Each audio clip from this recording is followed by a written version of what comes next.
Kutganingda lekin judayam Eko sovg'amizni shu qizimizga taqdim etamiz. To'g'risi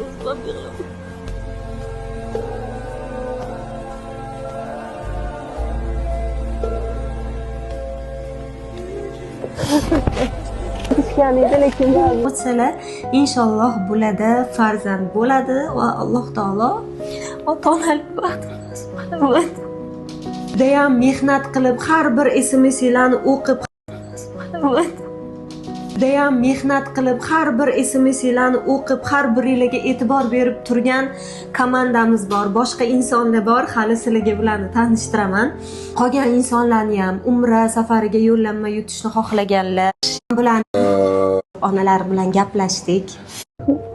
sababchi bo'lib inshaalloh 10 yil bo'ldi onalariga telefon qilar ekanlar. Demak, assalomu alaykum rahmatulloh. Assalomu alaykum rahmatulloh. Biz oilada 3 qizmiz. Barchamiz turmushga chiqqanmiz. Eng katta opamni turmush qurganiga 10 yil bo'ldi. Birimizga 6, menikiga esa 1 yil to'ldi.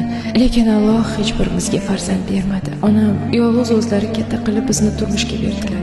Sizdan so'ramoqchi bo'lgan narsam, katta opamlarni birining egasiga yordam berishingizni so'rayman. Meni orzuyim onajonimni nabiralar quchog'ida o'tirishi. Alloh balki sizni sababchi qilgandir. Azizlar, 100 minglab SMS va kommentariyalar keldi. Ular orasida umra safariga yo'llanma, mashina, uy, telefon, qarzlardan qutulish va shu kabi maishiy narsalarni juda ham ko'pchilik insonlar so'rashgan.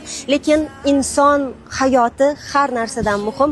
10 yillab, 15 yillab farzand ko'rmayotgan insonlarni bor ekanligi va ularni eko muolajasiga mablag'lari yetmayotgani bizni juda ham ta'sirlantirdi.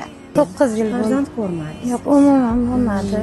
Samarqand ham, Toshkent ham, Buxorogacha ham bordik. Hamma har xil orzularini yozdi.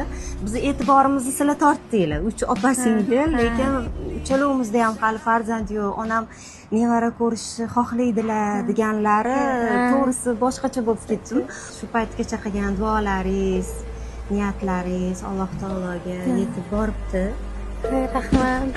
Bu eko sovg'amizni shu qizimizga taqdim etamiz. To'g'risi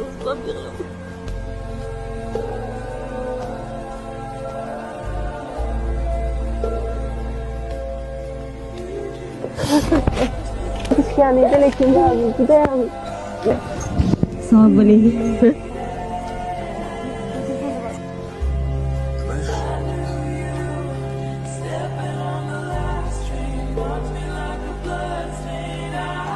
Ko'taring. Ekoga yordam beramiz deyishdi. Hamma to'lovlarni qilishdi. Biz to'lov qilmaymiz ekan.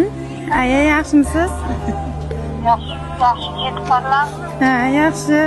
Konkursda biz g'olib bo'ldik, aya. Qaysi Konkurs deylar. Xo'p, rahmat.